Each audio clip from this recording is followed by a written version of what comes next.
Le trading, c'est souvent une histoire de déclic. En fait, vous lisez un truc ou vous écoutez un type sur Internet et ça change complètement votre manière de voir les choses. Et justement, les supports et résistances, ça fait partie des choses qui vous permettent de modifier votre vision des marchés, des mouvements, etc. Parce que ça vous permet de comprendre un peu plus ce que j'aime appeler la mécanique des mouvements. En gros, de comprendre pourquoi un mouvement se crée, pourquoi un mouvement se forme, pourquoi est-ce qu'un mouvement s'arrête, etc. On va regarder tout ça dans cette vidéo. Alors je vais demander toute votre attention, on va regarder ce graphique et on voit qu'il y a deux bandes de Bollinger, une en grasse et une beaucoup plus fine. Celle qui est beaucoup plus fine, ce sont les bandes de Bollinger à 18 périodes. Alors j'aurais pu mettre 19, j'aurais pu mettre 20, franchement ça change pas grand chose. Et les plus grosses sont les bandes de Bollinger à 90. Alors, ce que j'aime avec les bandes de Bollinger, et c'est là où il faut suivre, c'est que pour moi ça m'indique directement la tendance.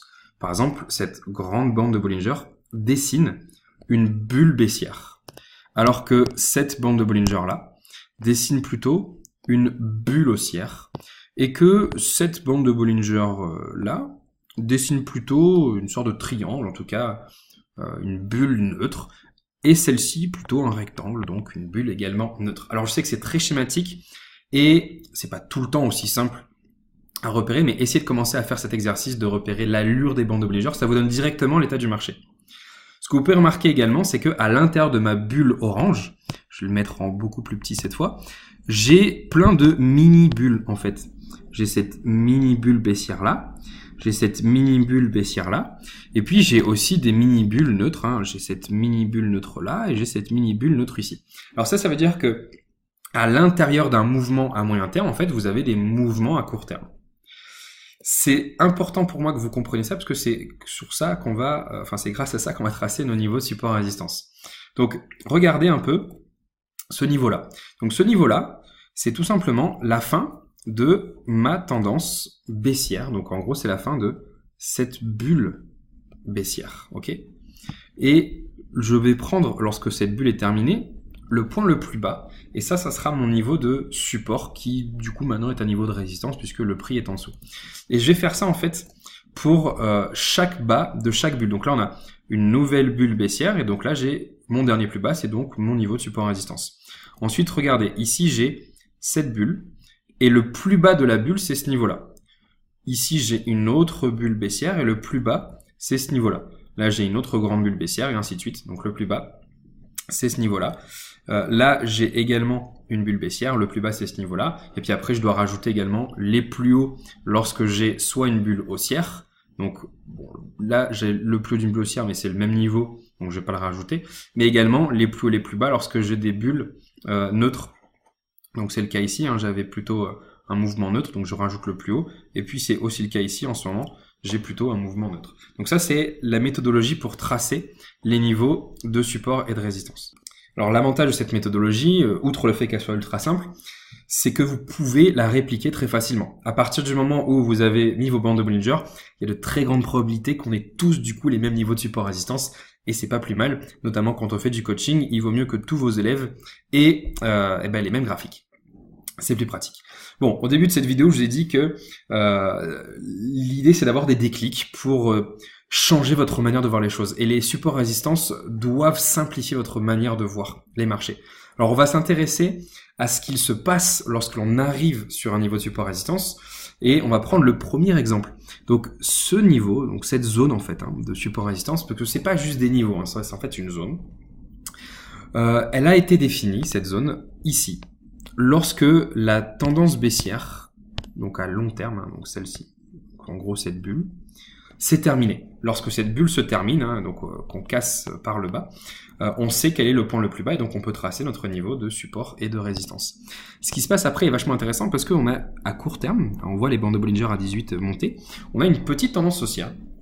Et ce qu'il y a d'intéressant, c'est que lorsque l'on est sur un niveau de support résistance, il ne peut se passer que trois choses avec bien évidemment quelques variantes. Mais en gros, c'est soit on se retourne, soit on stagne, soit on explose, en gros il se passe rien quoi.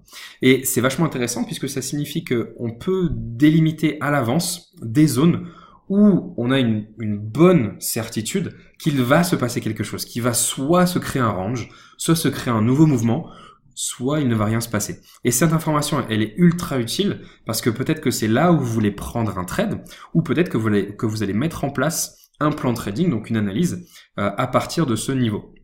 Donc, en l'occurrence, il peut se passer plusieurs choses. Imaginons que vous ayez donc, comme ce cas présent, une tendance haussière qui arrive sur un niveau de support-résistance. Donc, il pourrait par exemple se créer un range. Et après ce range, ça pourrait casser par le haut, donc ce qui pourrait donner par exemple un signal d'achat, ce qu'on appelle un double signal. En gros, c'est quand on casse un niveau de support de résistance à long terme, mais aussi un niveau à court terme. Donc en gros, un range sur un niveau de support de résistance. Ça peut aussi casser par le bas. Donc là, on ferait un rebond sur le niveau de support de résistance. On appellerait ça du coup un throwback ou un pullback. Ça dépend le sens, bien évidemment. Il peut se passer, bien évidemment, d'autres choses. Hein. Par exemple, on pourrait casser légèrement ce niveau de support, revenir dessus, ranger dessus, et puis bim, repartir à la hausse, voire même repartir à la baisse. On pourrait également ranger au milieu du niveau de support résistance, ou alors tout simplement, il pourrait ne rien se passer, ou ça pourrait monter et puis redescendre, recontacter le niveau de support résistance, et puis après repartir à la baisse. Bref, comme vous l'avez compris, il est vraiment important de détecter ce niveau de support bien à l'avance parce qu'il peut se passer des choses sur ce niveau-là. Alors, d'autres exemples. On a un niveau qui a été touché un grand nombre de fois.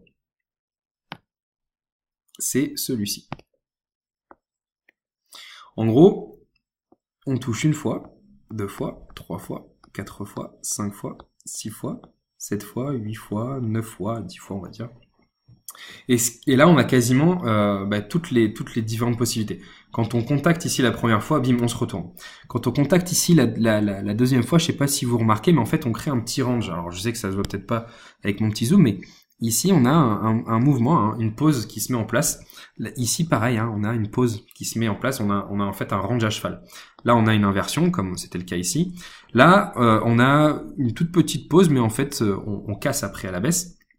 Ici, on a un range mais qui se crée au-dessus. Là, il se passe rien du tout, on pète directement le niveau. Et puis ici, juste au-dessus, on a une sorte de petit range également qui se crée. Donc, ces indications vont nous permettre de mettre en place, encore une fois, soit un plan de trading, soit de prendre un trade.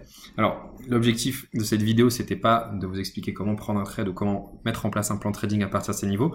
En fait, c'est une série de vidéos que je vais vous faire tout au long de l'année et ça va vous permettre en fait d'améliorer votre trading étape par étape. Donc aujourd'hui, j'ai commencé par comment tracer les niveaux de support résistance et puis dans la prochaine vidéo, je réutiliserai ces niveaux de support résistance pour vous parler de quelque chose qu'on appelle les divergences et donc qui permettent d'identifier les ralentissements sur un mouvement et bien évidemment on va regarder ce qui se passe lorsque l'on approche des niveaux de support résistance.